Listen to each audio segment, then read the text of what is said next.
that first time in Africa.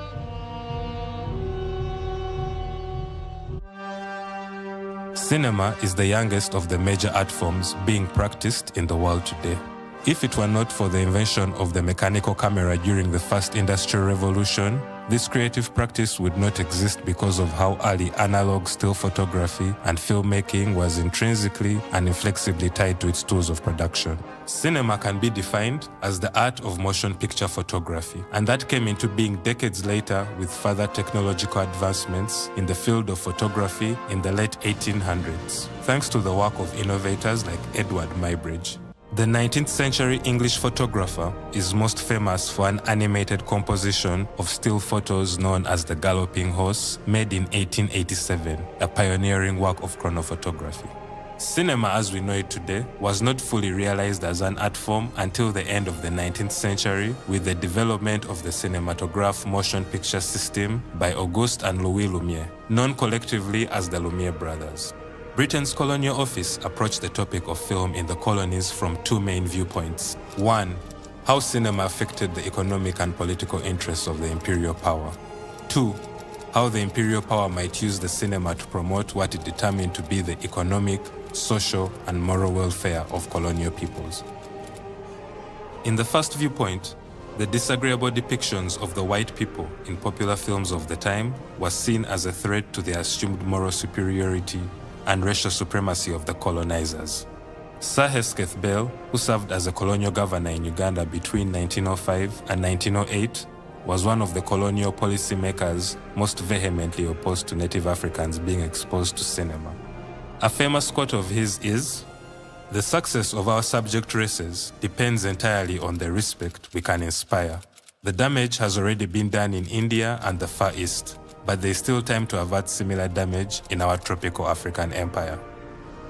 He deplored showing what he considered demoralizing films, showing criminal and immodest actions by white men and women to Africans. This train of thought led to a repressive colonial film policy in most African colonies of the British.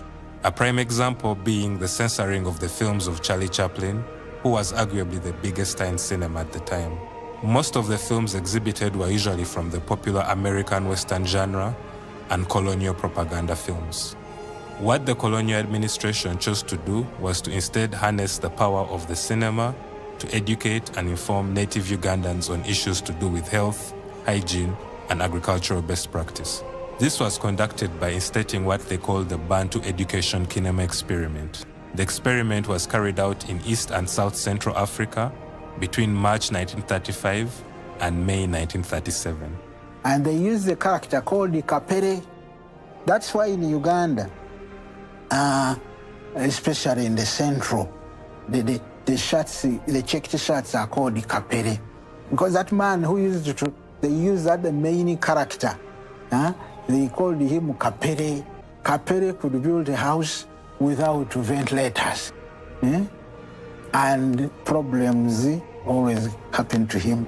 Then they show him how to build the right house. He could start a home without a toilet.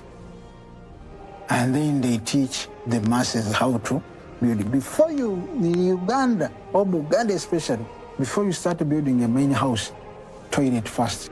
Because even the builders needed the way to go. So you start with the toilet. All those, that was shown on films. Even how to take drugs. They used to write it 2 times 2. When you write 2 times 2, someone sees it 2 times 2, then he gets 2 here and 2 there. He takes them together. But they showed how to. Yeah, that was the beginning of film in Uganda. Colonial masters used it as a way of disseminating that information to the community.